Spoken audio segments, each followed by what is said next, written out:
Hey guys, what's up, Cardaka here, and today I'm here with another Digimon deck profile. Today we'll be going over a deck profile about the Lilithmon option build. So I've actually tried around 6 or 7 variations of this build, and none of them have been working up too well for me. Usually I'll have at least like some bad matchups, and so I decided to showcase this build. This build is a more rounded build, and it's very similar to the old BT02 Toolbox build. So let's just get on right into the deck profile. So for the Digihamons, we're going to be running 4 of the Puchimeramon. So it's very good for helping you just filter out your cards in your hand and putting stuff in your trash so you can set up your toolbox for later. And then we're running 1 Pakumon. So for the level 6s, we are running 2 Beelzemon. This is just for some removal, help you get rid of some blockers and whatnot, which is usually a big problem for this deck. For the other level 6, we're also running Lilithmon. So obviously, since this deck profile is called a Lilithmon Turbo, we are going to be not Turbo, Lilithmon option toolbox. We are going to be running 3 of these. She's definitely not your main win condition, but she's a very, very strong support card. Whenever you use an option card, you get +2 memory, so pretty much all your 2 memory option cards are free.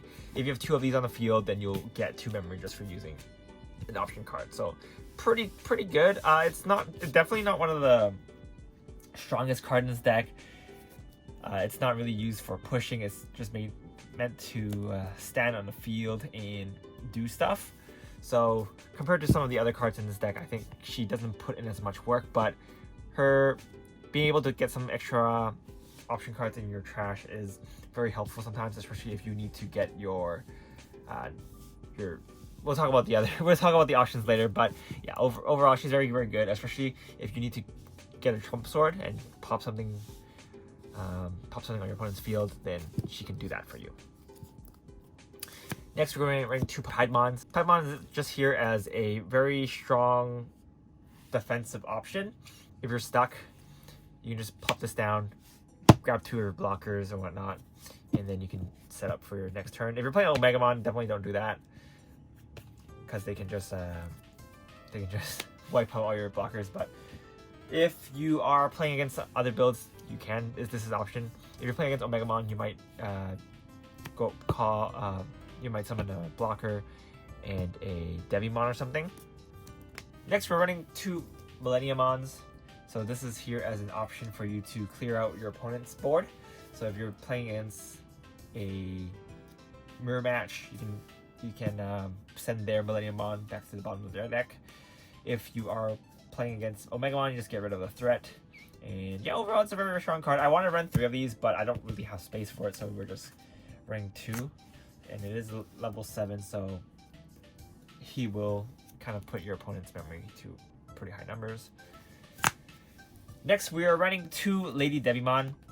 So on evolution, you get a draw 2 and then discard 2. Very, very strong card just to help you filter out cards. And the second option, the evolution source effect also helps you do some removal. So if you're up against some decks that have like ramp decks or something, you can pop some of their Digimon just for playing an option card. So it's it's not bad. I would run more than 3 of these though, because they do get kind of cloggy in your hand. So running 2 is fine. And there are other level 5s I want to run instead of her, so I'm just putting her at 2. We're running 2 Chimeramons, just mainly here for some removal again. Removing level 5s are pretty good, stopping your opponent. I would like to run this at 3, but again, I don't have that much space, so we're going to be running it at 2. Next, we are running 4 Deathmeramon. So Deathmeramon is the 5 cost on play, 2 to evolve level 5. Running this because it's 5 cost, helps you get to your Lilithmon really, really fast. Next, we are running 4 Devimons. And it's just here to give your monsters revenge. It is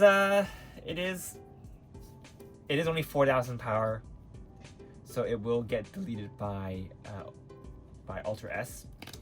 So that's why most of the time you want to, if you're depending on what deck you're playing against, you can just use it to crash, and then you can just do some other stuff later. If you're playing against Alter S, don't do this.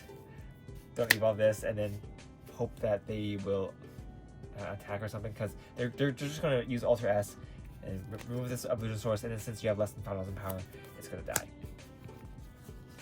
So please keep that in mind when you're playing this deck. This is one of the reasons why this deck, it's not as good as it was in BT02. Alter S is quite a problem for your Digimons.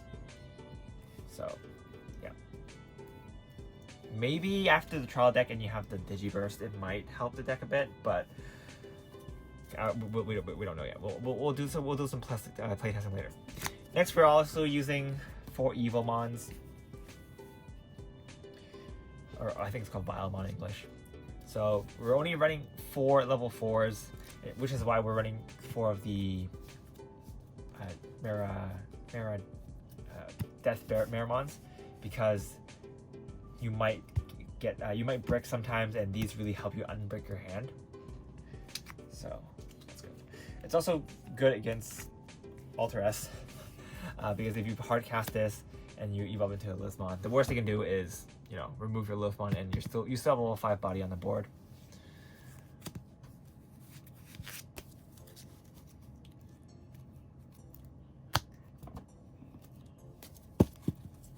Next, for the level 3s, we are running 4 Gabumons. Again, this card is here to help you filter your deck, put cards into your trash that you don't need, and then save them for later. So, very good. 4 Impmon, these are just used to help you accelerate your trash. Probably going to use it to crash into your opponent very early game when you get them. Same with Tapirmon. Instead of accelerating your trash, you are using it to accelerate your hand, just to get some extra cards in your hand. It plays a very standard black deck. Most of the time you're going to be slamming into your opponent with rookies, and then you're going to be building up your toolbox to do some more complicated plays turns later. Next, this is a new addition from BT03. It's Tsukayamon. It's kind of like the Gomamon from BT01. Its effect is when it's deleted as an evolution source, if it's deleted, you get a +1 memory, which is not bad. I would have liked it to be a non-evolution source skill, but maybe evolution source skill is fine. You can use it as a blocker or something, and then you can still get your memory back. So I'm running 2 because the utility for this is not as good as some of the other ones, but it's still pretty good, so we're running 2 as an option. Next, for the Tamers, we're running 3 Yamatos, or Mat, just to help you toolbox your trash. Next, we're going to be running 1 return match. This is used for your Devimon plays. If you want to keep your Devimon for next turn, but you want to get rid of one of your opponent's Digimon, just use return match on your Devimon. Devimon's going to attack, crash, Vengeance kicks in, then your Devimon comes back, and yeah, it's pretty good. You don't really need more than 1 though. It's just an option. Next, we're running Heat Viper. Heat Viper has helped me so many times, getting rid of my opponent's blockers, stopping my rookies from rushing. This is a great card.